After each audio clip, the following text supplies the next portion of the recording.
ध्यान से देखा तारा भाई लोग भौजी के दोनों बम कितना गजब के बनल बा।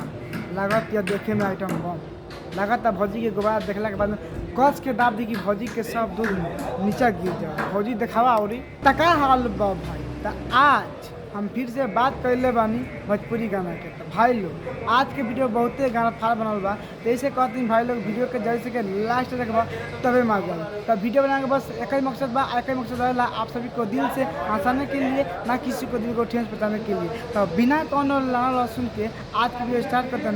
आप वीडियो देखने के बाद में भूल जाए, दिल दिमाग में मत लें। चलो आज की वीडियो स्टार्ट करते हैं। गजब यार गजब, क्या बात है। बहन जो थोड़ा भी शर्म नहीं आ रहा है और सबके सामने खोल के दिखा रहे हैं। मान लो भाई, मानता हूँ जब वीडियो शूटिंग हुआ होगा, जब हो रहा होगा तो वैसे खोल के दिखा रही है, तो कोई ना कोई दाब दिया होगा यार, दाब दिया होगा बहन जो है ना। हमको इसको देखने के बाद में पक्का रहा ये रंडी है, कहा कि रंडी होती है वही दिखाती है। कैसे दिखा रही है बहन चोद, इतना छुपा लिया है, इतना खोल के दिखा रही है। अरे बहन चोद वो तेरा सामान है, उसको ढक कर रखना, तो दाब देगा तो रो देगी। हाँ जी। ए भाई लोग, हम तहा से पूछल चाहता नहीं कि तोहनी बताओ कमेंट में कि भौजी के दूध चाहे जो बन कैसन तोहनी के लगा। तोहनी बतेबा लोगन तबे पर वीडियो हम दोबारा बनाए। ऐसा बनाओ न और इतना पेलो कि बाद में कोनो पेलहू ना हो, वो केजी नंबर 1 भी ना पेलो, इतना पेलो। हम सच कहते हैं, कि भौजी के दूध देखला के बाद में हम पगला गए। मन तक कहता भौजी के इतना पटा के पे ली कि भौजी के सब दूध देखा हो छूट जाओ। कैसन बेशरम भी यार। मेरा साजा काट रहा है, जेल का खिचड़ी चाट रहा है। अच्छा, पति मोरा सजा काट रहा है और जेल के खिचड़ी चाट रहा है। अब देखा भाई लोग, कि भौजी कहे कि मतलब भौजी के भत्तार बानी तो जेल में सजा काटता आ खिचड़ी चाटता जेल के। हम कह चाहते नहीं भौजी खेते तो बम देखेबू तो कोनो दाब दी आ भत्तार के गाँव पर लात मार।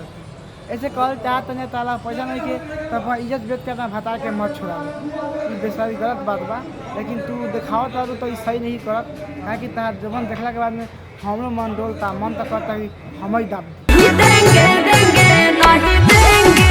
आज तारा बहनी के पटाख के झाँचे। वाह बहुत अच्छा। सुन तारा क्या कहतिया कि हम नहीं देंगे नहीं देंगे। अरे बहन चोट हमको चाहिए ना, हम लेके छोड़।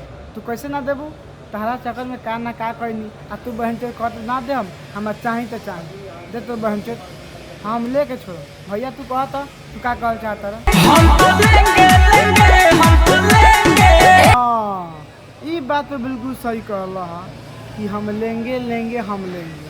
अब देखा भौजी हम तो ऐसे कहल चाहते हैं कि भैया के एक बात देता, क्या कि भैया के बहुते मन करता तारा के लेवे खातिर। तू ना देबू तो भैया के दिल टूट जाएगा, दिल टूटी तो तारा सिल टूटी।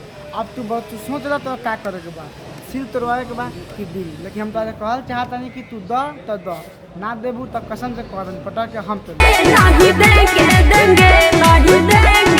देखा तार बहन चो। तो भाई तू द चाहे ना द, उस मैं कुछ ले दे के नहीं थे, लेकिन तू कह तरुण कि हम नहीं देंगे नहीं देंगे। ये तरह बात सुनने के बाद में मन तो करता ऐसा पटा के पहले तार बहन चो दो कि हक देगी। मैं तो नहीं बताओ भाई लोगों ने प्यार का ना कर देंगे सर। आई कहती है कि हम नहीं देंगे, बहन हम पागल है क्या रे कि तेरे पीछे घूम रहा हूँ। नहीं देंगे पटा कर लेंगे, लेकिन हम लेके छोड़ेंगे। बोल तू देना है कि नहीं देना है। काम करो भैया, तू लो ना पटा के पेलिए था कि भौजी हक दो ना। बहन तो दे वाला नहीं किया, इसी से माना करती है कि हम नहीं देंगे हम। आज तू कहता हम लेंगे लेंगे। अब तो नहीं बताओ क्या बात मान या ना मान। ऐसे कहल चाहता है तारा से कि ये भौजी के बात छोड़ा आ तू पटा के पेल दो। अपने आप कहे कि हाँ यार ले लो, कसम से कहता हूँ। और ना पटा के पेल तो ना दे। ऐसे कहल चाहता नहीं कि तू आवा आ पटा के पेल तो भौजी अपने कही हाँ पेल ले बा कस के आवा देता नहीं।